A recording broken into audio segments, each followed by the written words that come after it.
Hi everybody, Will Savino here from Music D20. Today I'm going to be talking about my track, A Fey Presence. For this tune, I wanted to evoke the mysterious and illusory nature of elves and the Feywild.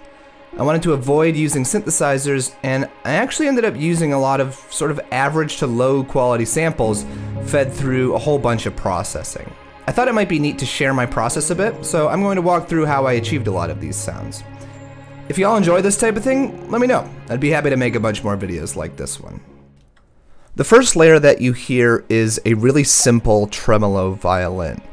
It's plain, it's standard, it's a kind of sound I use in a lot of my recordings, but for this Fey track I needed it to have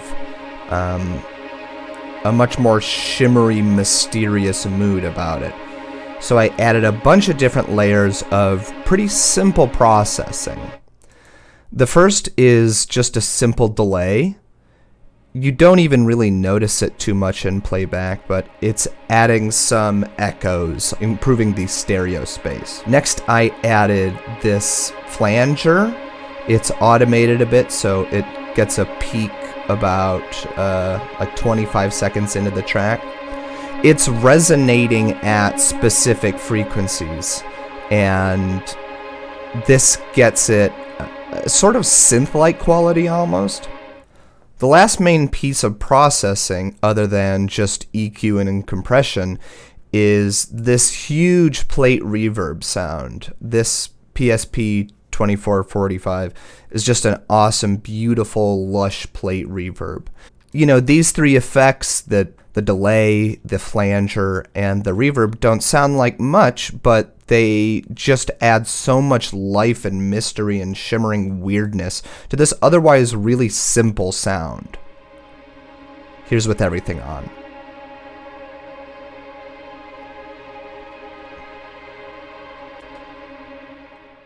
The main solo instrument throughout is this really simple guitar recording.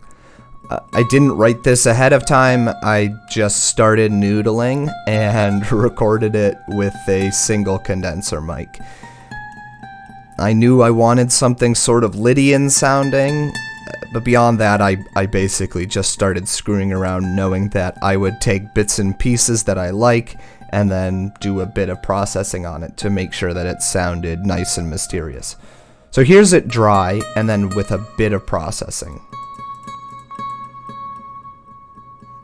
Really not too different. Slight EQ, slight compression, a bit of stereo sound, and then just more delay. And this is all fed through the main reverb patch. A lot of the intrigue for this piece comes from a pretty complicated chain of processing that adds life to the flute patch, the vibraphone, the harp, and the solo viola. They're all pretty standard patches as is, just like real simple virtual instruments, pretty dry, barely any processing on them. So here's what they sound like in isolation.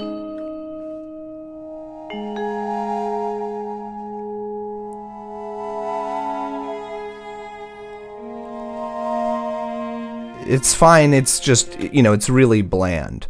The reason that they end up getting that shimmering, mysterious vibe about them is that I send them to a track I just called Shimmer Send. This has all of the cool stuff on it. So here's that soloed alongside the other instruments.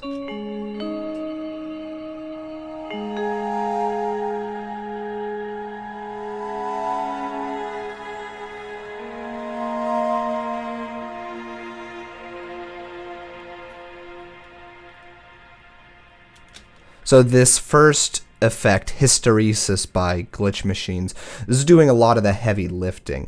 It's basically got this stutter. There's all sorts of filtering going on, some extra delays, and then that gets fed through another delay, and then that gets thrown through a shimmering reverb, which adds more pitch bending weirdness. And then I screw with the timing of it, and it's EQ'd just to be the high parts, and it's further has increased stereo space. So this all leads to this huge but really high-pitched, shimmering, glossy effect on these otherwise really bland instruments. Again, here's those instruments without it and then with it. Super dry. And then that's with the shimmer. It sounds particularly nice on the harp here at the beginning.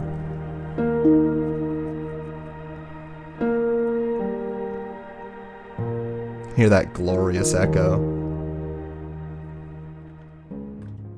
I really like stretching things out to change their pitch, so this drone is just a vocal soprano solo stretched really far to change its pitch and to slow it down a bunch. So here's what it sounds like with no processing.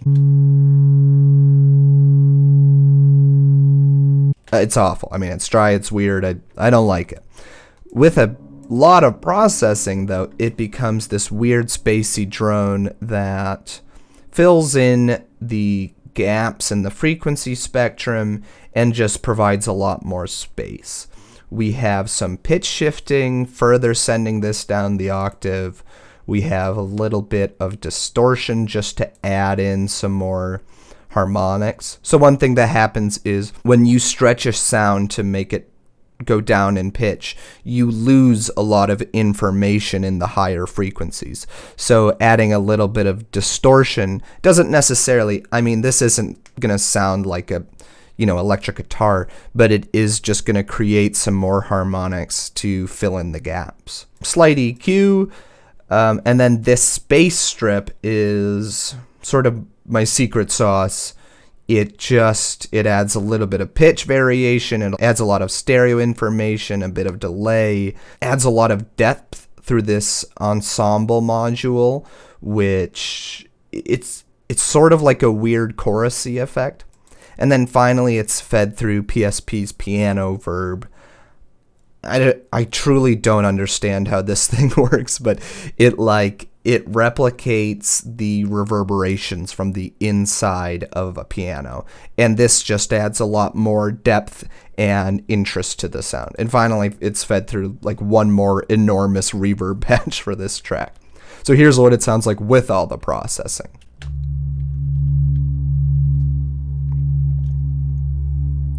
It's quiet and it's subtle, but it just fills in so many of the gaps. Later on, I have some other sounds being fed through it aside from this sort of stretched out soprano sound. So here's another one.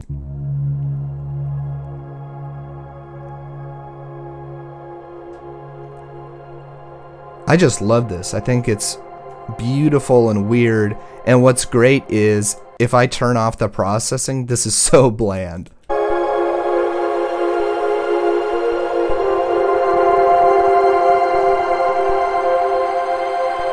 It's fine, but you've heard it a million times.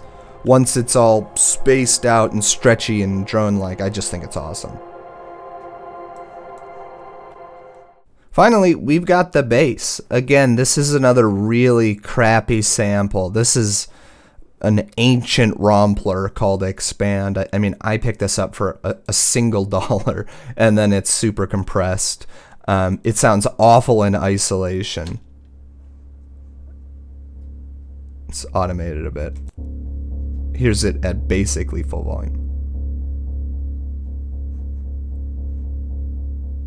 Whatever, it's fine. The trick that I did to open this up a bit is I added a synthesizer. I mean, this is just a really warm synth that you can see the cutoff is automated a bit. And put together, it's really nice and warm and gives that low end that the piece needs. And it doesn't sound synthy, really. It just sounds neutral, I guess. It does what it has to, which is providing that low end without having to worry about like super high def, upright bass samples or something like that. Ultimately, a lot of this sound just comes from the choice of instruments and the choice of scales. Like I said before, a lot of what's going on here is me just abusing the fact that the Lydian scale, I mean, it just sounds mysterious. It sounds elven. It sounds light and playful, but almost like unnecessarily sweet, like suspiciously sweet. So the end of this track just has some solo viola layered with some legato violins and some cellos just doing some thudding while the guitar continues to do its totally noodly improvised thing. And then finally, we just get that drone and that weird tremolo sound, providing the space you need to take us out of the track, give us this glimpse at the infinity that exists once the track is over. So I'll just play what that sounds like with everything turned on.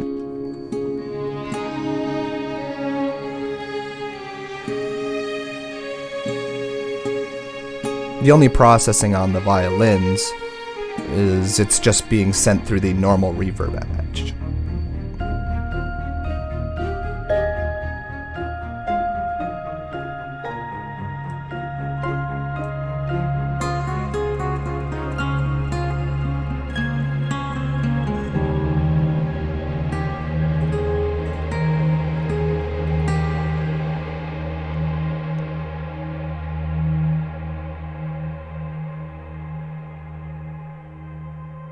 And that's basically that.